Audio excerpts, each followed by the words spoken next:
Petite présentation en ce jour de pluie. Donc moi c'est Eddy. Donc comme vous avez pu voir sur les vidéos avant, si vous les avez regardées. Si vous les avez pas regardées, bah écoutez, je vous invite à aller voir parce que là je vais vite me présenter très rapidement.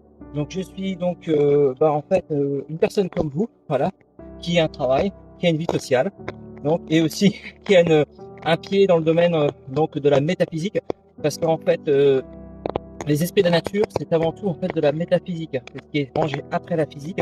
C'est ce que certains appellent de la pseudoscience, parce que c'est quelque chose qui est compliqué à prouver, à matérialiser, voilà, à quantifier, aussi à analyser aussi. Et en fait, ce sont des expériences que nous vivons, vous qui me regardez. Vous avez sans doute vécu des choses complètement bizarres dans votre vie, des choses inclassables, voilà, des dossiers refermés, voilà, en quelque sorte en soi, que vous pouvez maintenant rouvrir, parce que justement, c'est ce que je souhaite faire avec vous en fait, vous rouvrir en fait ces dossiers qui ont été mis de côté, ces choses bizarres qui vous sont arrivées, qui ne sont pas du tout bizarres, c'est juste une science en fait qui est pour l'instant en fait tout simplement mise de côté parce que c'est compliqué scientifiquement de prouver. Nous sommes dans une ère scientifique, voilà. Donc aujourd'hui, alors la science en fait c'est aussi se remettre en cause parce qu'il y a deux sortes de sciences aujourd'hui. Il y a celle qui affirme qu'elle dit et qui ne change pas en fait de position, et il y a l'autre science en fait qui font toujours de la recherche. Et justement souvent je suis confronté avec ces personnes qui sont formidables, très ouvertes et qui en fait mettent un pas dans la métaphysique, parce que les esprits de la nature c'est ni plus ni moins de la métaphysique. Ça existe depuis des milliers d'années.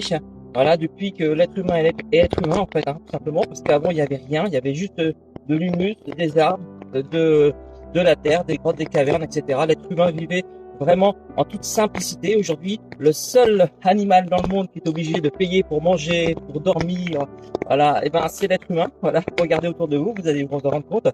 Donc on s'est vraiment, on s'est perdu en fait, en quelque sorte, dans ce qu'on est vraiment réellement. On est un être sensible. C'est pour ça que vous connaissez certainement, vous qui aimez la nature, la biologie, le monde de la physique et le monde aussi de la métaphysique. Voilà, qui est un monde en fait à côté, qui englobe le tout, tout va ensemble, que ce soit la biologie, la métaphysique, etc. C'est pour ça qu'on se rend compte de plus en plus que la nature en fait nous parle. On va dans la nature, ça nous donne des réponses. Évidemment, ça nous parle pas comme un être humain peut nous parler, mais c'est vraiment sensible. Vous l'avez compris. Et moi, mon rôle, en fait, comme j'ai vécu beaucoup d'expériences hyper métaphysiques, comme l'expérience de flamme jumelle, vous pouvez regarder, vous intéresser à cette expérience qui est assez dingue. L'expérience aussi, tout simplement des coïncidences, des synchronicités, voilà, que j'ai analysé. Je me suis dit, mais c'est pas possible, il y a une chance sur un million pour que ça m'arrive, et ça m'arrive. Et plusieurs fois en plus. Donc, en fait, comme j'ai un esprit très analytique et que je suis quelqu'un qui est dans le commerce, voilà, donc je sais calculer, je sais de quoi je parle. À chaque fois qu'il m'arrive quelque chose, je fais une enquête. Ça, c'est très important quand ça vous arrive, parce que parfois, ça peut être vraiment le hasard, en fait, des choses qui arrivent. Donc, faire une enquête toujours à ce qui nous arrive. Et ensuite, après, quand vous allez vous promener dans la nature, vous allez avoir ces fameux nymphes, elfes, licornes, etc., qui vont venir vous voir, qui ne sont que des énergies, je précise, qui n'ont pas forcément les formes qu'on leur donne dans les dessins animés, les films, etc. C'est juste, en fait, des formes qui existent depuis longtemps. L'être humain y a mis, en fait, par ces textes auparavant, parce que fallait plutôt que ce soit fantaisiste, en fantastique, que, surtout pas dire que ça existe, parce que là, on finissait dans un cachot. Et en fait, au fur et à mesure du temps, ça a toujours existé. Voilà, vous avez toujours eu des émissions, toujours eu des livres qui parlaient des esprits de la nature, parce qu'ils existent réellement, parce que en fait, c'est des consciences que vous avez dans la forêt, des porte-paroles de la forêt, qui sont des boules d'énergie auxquelles on a donné donc des noms pour savoir à qui on a affaire. Le nain, on est proche de l'humus, donc des cavernes, donc de la géologie. Après, on va avoir par exemple les elfes qui sont plutôt dans l'oratoire, qui vont plutôt écouter, qui vont avoir donc cette observation, ils vont tourner 7 fois leur langue dans leur bouche avant de dire quoi que ce soit. Les fées qui sont plutôt dans la création, dans votre création, vous créez vous-même.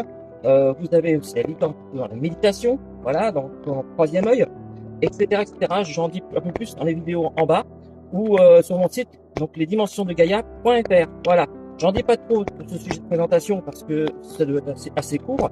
Et vous verrez en bas, vous avez énormément de vidéos sur mon site. J'ai mis beaucoup de vidéos. Vous avez un stage en ligne aussi pour aller plus loin. Et puis, vous épanouir aussi bien socialement que spirituellement. Voilà. En sachant une chose, c'est que dans les dimensions de Gaïa, dans ma conception, en fait, qui n'est pas vraiment une conception, c'est vous, en fait. Voilà. Que vous soyez dans une religion, que vous ne soyez pas croyant, peu importe, on s'en fiche. Les esprits de la nature s'en fichent. C'est la nature. On fait un reset, on part à zéro. Voilà. Le but, en fait, c'est de s'épanouir, d'être heureux dans la vie et en paix. Je vous dis à bientôt pour d'autres vidéos. Bye!